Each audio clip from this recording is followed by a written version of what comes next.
I recently decided to give Snapchat a try after my friends kept urging me to get on it. They said it was all the rage, and practically everyone my age had one. I figured it couldn't hurt, and I quickly got the hang of it. Within just a week, I had already hit a Snapchat score of 1,000. It was kind of fun, and I started to get a bit hooked. One afternoon while I was out shopping, I spotted a pair of shoes that I knew one of my friends would absolutely love. I snapped a picture of them and sent it to her, expecting her to get a kick out of it.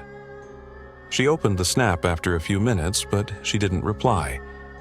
I figured she might be busy, so I decided to follow up with a message asking, "What do you think?" She opened the message almost instantly, but still didn't respond. I was starting to get a little annoyed, so I took a quick selfie of myself looking kind of sad and sent it with a caption, "What's up? Why aren't you answering?" This time she opened it immediately. Her response was simple but odd. "Where are you?" I typed back, "Home," and waited for her to reply. Her Bitmoji showed up in the chat, meaning she had the chat open. But then she asked, "Where's home?" I didn't understand why she was asking such a simple question, so I typed, "What do you mean?"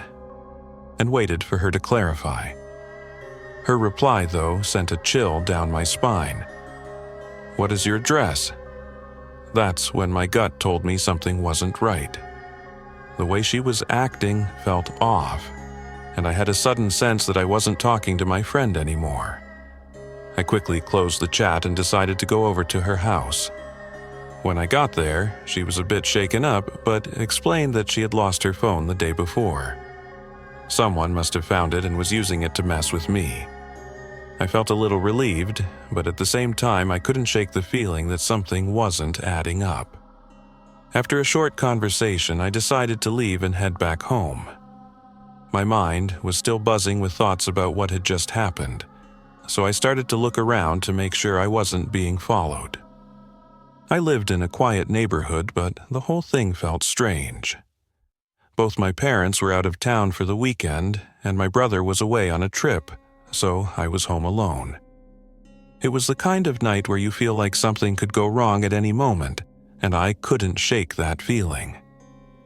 That night, as I was getting ready to sleep, I lay in bed, scrolling through my Instagram and Snapchat before turning off the lights. That's when I remembered that Snapchat had a feature where you could track people's locations on the Snap Map. I thought it might be a good idea to check my friend's Bitmoji, just to see if the thief had left her phone somewhere nearby. When I opened the map, my stomach dropped. Her Bitmoji was sitting right on top of mine, at my house. I immediately turned off my lamp and shut the blinds. My heart was racing as I quickly checked the locks on my bedroom window and door, feeling my paranoia grow with each passing second. I couldn't stop thinking that someone was outside, watching me. I even questioned whether I'd locked the front and back doors, but in my panic, I wasn't sure. Then, just as I was trying to calm myself, I heard something. It was faint at first, just a soft thud from downstairs. My pulse skyrocketed. I crept over to my bedroom door and locked it, holding my breath. The sounds continued from below, like footsteps or something dragging across the floor. I grabbed my phone and dialed 911, trying to stay as quiet as possible. The operator answered, and I explained what was happening. They told me to stay on the line with them until the police arrived. The wait felt like an eternity. When the police finally arrived, they searched the house but found nothing. It was just my mind playing tricks on me. I felt embarrassed and a bit foolish for getting so worked up, but at the same time, I couldn't shake the lingering feeling that something was off. The officers checked the backyard, and that's when they found something strange. My friend's phone hidden under a bush in the yard. It was still on, and the battery was at 60%, which meant it couldn't have been out there for very long. The police took the phone, and I was left feeling uneasy. After everything calmed down, I drove over to my friend's house the next morning and returned her phone. She seemed confused about the whole situation, and we both agreed that whoever had taken the phone must have been keeping a close eye on me. My parents came home later that day, and I finally felt safe again. But from that point on, I made a vow to keep my location off Snapchat at all times. I couldn't risk something like that happening again. I'd learned my lesson, and I'd advise anyone else to be careful with their location settings too. You never know who might be watching, and sometimes things aren't as innocent as they seem. My friends and I share a Snapchat group, which means whenever one of us sends a picture or video, the whole group gets it. There are 5 of us in the group: Marvin, Glenn, Joe, Jared, and me. One day at school, Jared mentioned he had lost his phone and didn't have Find My iPhone enabled. We felt bad for him, but there wasn't much we could do. Life went on as usual. Later that day, I was at a gas station and noticed a guy who seemed clueless about using the pump. Thinking it was funny, I took a quick video and sent it to our Snapchat group. A bit later, I checked the app to see if anyone had responded and noticed something strange. Jared's name was listed among those who had opened the snap. I texted Jared to ask if he'd found his phone, but the message didn't say delivered. Confused, I asked the others if anyone had spoken to him. Joe responded, saying he was hanging out with Jared right then, and confirmed Jared hadn't found his phone. Joe even put Jared on the phone, and they invited me over to discuss what was going on. When I arrived at Joe's house, the 2 of them had already thought to check Snapchat's location feature. Jared's phone was active, and its location was set to an abandoned construction site not far away. The last activity was just a few minutes earlier. Determined to get the phone back and maybe confront whoever had it, the 3 of us decided to head over. The drive was quick, but hopping the fence and finding our way in the dark was a challenge. According to the snap map, Jared's phone was in a large, derelict building in front of us. Despite the eerie vibe, we felt confident. All 3 of us were over 6 feet tall and figured we could handle ourselves in a fight. But as we approached, the situation felt increasingly unsettling. We found a large hole in the wall and used our phone flashlights to navigate inside. The building was cold and abandoned, filled with rubble and graffiti. Every sound echoed, amplifying the tension. The last SnapMap update showed Jared's phone just minutes ago, right on top of us. The first floor seemed empty, so we cautiously made our way upstairs to a massive, vacant room. Joe checked the location again, and it appeared that all 3 of our phones were now in the exact same spot. That's when it happened. A loud click of a camera shutter was followed by a blinding flash of light from a nearby room. We froze. My heart felt like it stopped. Without saying a word, Jared bolted, screaming as he ran. Joe and I didn't hesitate to follow, sprinting down the stairs and out through the hole we had entered. We piled into the car and sped back to Joe's house. On the way, Joe and I both received a Snapchat notification from Jared's phone. My stomach dropped as I opened it. It was a picture of the 3 of us standing in that empty room, taken from behind, with the caption, "Run." After that night, we never went back to the construction site. Jared's phone's location was turned off soon after, and we never saw it again. At least until Jared got a new device and signed into his account. Ever since Snapchat implemented that new Snap Maps feature, it basically lets you stalk any of your friends' locations. Well, any of your friends who choose to have it enabled. For some reason, I used to have it enabled. I guess just because I liked my friends to see that I was busy a lot or something dumb. I'm in 11th grade, a junior in high school. Snapchat is obviously a huge thing these days in high school. If you don't have one, your friends will likely question why not. Even the weird kids have Snapchat. Like the really, really weird kids, the ones who sit in the corner of the lunchroom alone. What are ye?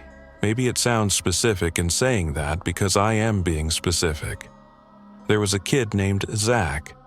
He'd been a socially awkward reject since elementary school. No one really knew if he actually had any issues or not, and everyone could agree that there was always something that seemed a bit off-putting and unpleasant about him. Apparently, the kid was on Snapchat and was somehow getting people's Snapchat usernames. My username was one of them, apparently, because one cold December day I got a notification. Zach Meister added you as a friend on Snapchat. I already knew it was him, so I added him back. I don't know why. I guess because I'm just too friendly of a person. Minutes after adding me, he sent me a picture and then a video. I didn't want to open it because I knew it would be weird, but I was also curious to see what it was. I waited a few hours to show as much disinterest as possible. I opened it when I was in my bed, and what it was turned out to be weirder than I thought it would be. There was a picture of me sitting in the lunchroom at school. But then the video, it was when the bell rang, and everyone in the lunchroom got up, including me, obviously. He zoomed in on me and recorded me as I left the lunchroom.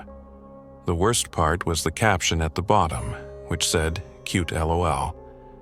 I ignored it. I was so close to removing him, but for some reason I didn't have it in me to do that. That night, laying in my bed watching TV and Snapchatting friends, Zach, aka Zach Meister, messaged me on Snapchat. Unfortunately, I accidentally clicked the notification right away, which took me to his message. It said, "You live on Mason Street." I answered back, "Yes." He answered back immediately. I planned on not opening his chat this time, though, not for a long time. But the longer I waited, the more he messaged me. I was so close to blocking him, it was not even funny. He started sending me pictures now, pictures I was not planning on opening tonight. I knew that the longer I took to respond, the less interested he would be. So, I put my phone down on the desk, turned off the TV, and went to sleep. The next morning when I woke up, my window was wide open, as well as my closet door. I literally mumbled to myself, "What the, hey?" I didn't remember opening either of them, but my room was absolutely freezing. I saw a bunch of new notifications from Zach on my phone. Then it sank in. What if this was him? I opened Snapchat in a hurry and opened the snaps from Zach. It started with pictures of a sidewalk last night, then a picture of my house, then a picture of my bedroom window, then a picture of me taken through the window, and then a picture of Zach standing inside of my room. Finally, there was a picture of me in my bed taken from my closet. That was the last picture. Then I saw his messages. There were so many messages, a lot of them starting with, "Answer. Why do you take so long to answer?" Then later on, he said, "I'm gonna come visit you LOL. You have your Snap Map on too." Then he said, "I like watching people sleep." Then he said, "I found you with your Snap Map. I hope you don't mind, I think you're cute though." I need to mention, I'm a guy, in case you were wondering. The rest of the messages said things like, "Are you up Yetu doing?" I didn't care anymore though. I screenshotted the chat. Unfortunately, I did not think to screenshot the pictures in time before it was too late. I blocked Zach's Snapchat account and went to my parents. They were in utter disbelief. My dad mostly handled trying to contact the police, which turned into a big thing. Police had to do investigating, which got the school involved as well. Apparently, Zach lives or lived with his single alcoholic father, which kind of explained a lot. The screenshots of Zach admitting he found me via Snap Maps served as proof, enough proof to get Zach charged with juvenile breaking and entering. No one ever saw Zach at school again after that. It was assumed he and his father moved far away. When you think of Snapchat, the last thing you would think of is a horror story. Besides maybe private pictures being leaked, it was almost a year ago, and now I was a senior in high school and was Snapchatting a few different people on my kitchen table. At 10 o'clock, my parents had already gone to sleep. I got a notification from Snapchat. It said Snapchat from Hector. I did not know anyone by the name of Hector, so right away it was weird. I should mention I'm a guy, so it's not like random creeps snapping me for pictures or anything like that is a common occurrence. I didn't want to open it up right away, because then whoever this was might think I was available for some kind of conversation. A whole half hour went by, and I completely forgot about the snap, that is, until I got another one from this Hector person. This time, I opened it right away. The first snap was taken in a really dark room, and somebody's face was just barely in the picture, though it was way too dark to give a clear description of the person.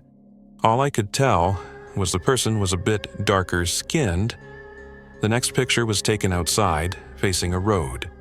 It took me a while to catch on because of the darkness and the graininess of the photo, but there was an arm pointing down the road. I typed, "Who is this?" in the chat. The message was read instantly, but there was no reply. The guy added me, so I added him back. His Snapchat score was literally 5, and he watched all my Snapchat stories. 5 minutes passed before I got another Snapchat from this Hector guy. I opened it right away this time, a picture taken in the middle of the street. However, I recognized the street he was on. He was only 2 blocks away from my house again. I typed, "Who is this?" I knew it was one of my friends messing with me in some kind of throwaway account. I texted a few of my friends who I thought might be doing it. They all promised it wasn't them, but they all found it really funny. I got a 4th Snapchat from this Hector person. I found myself getting more and more nervous, opening each one. I waited a few seconds and then opened the snap. It was a picture of my blog taken by the old lamppost on the corner. My good friend who lives 2 doors down came over because I was freaked out and wanted him there. He's a big dude, so him and I could take on any one person. We sat on my couch with the TV on in the background, staring at my phone, waiting for another snap from the sky. Sure enough, the notification pops up with Hector's name on it, and my friend got excited with laughter. I was too nervous to find humor in it. He told me to take a screenshot this time when I opened the snap. The picture was of my house. It was taken from the front yard. I took the screenshot and we both jumped off the couch and ran to my front door to look outside. We couldn't see anyone, so we both put our shoes on and checked outside. I told my friend to stay in the front, and I checked the backyard on my way to the backyard. I got another snap from Hector. I opened it immediately once again, and this time the picture was of the back door to my house. Before opening that gate, I yelled for my friend to come around back, which in hindsight I can now see was a mistake, because as soon as I opened that gate, I saw somebody already running for the gate on the other side of the yard. Me and my friend chased after whoever it was, but it was way too dark to see anything out in the streets. This Hector guy got away. My friend hung out for another hour or 2, and after he left, I went to bed shortly after. Of course, I was rolling around in bed for over an hour in the back of my mind, waiting for a notification to go off on my phone saying, "Hector sent you a Snapchat." Eventually, everything faded to darkness, and the next thing I remember was waking up the first thing I did was check my phone. There were 3 notifications throughout the night, each saying, "Hector sent me a Snapchat." It took me a while to finally press the button to see the pictures. All 3 of the pictures were of different windows to my house. The third one of my bedroom. I blocked the user and even went as far as to email Snapchat supports or report the guy, to which I got some copy-pasted response like, "Thank you for your email. We take these matters very seriously," and so on. They proved to be of little help, even when I followed up on the matter a week later. I would normally assume whoever did this was a friend acquaintance, or just some person I barely knew from my grade, But judging by the little bit of skin I saw on the photos and username, this person was Hispanic. And there weren't any Hispanic kids in my school.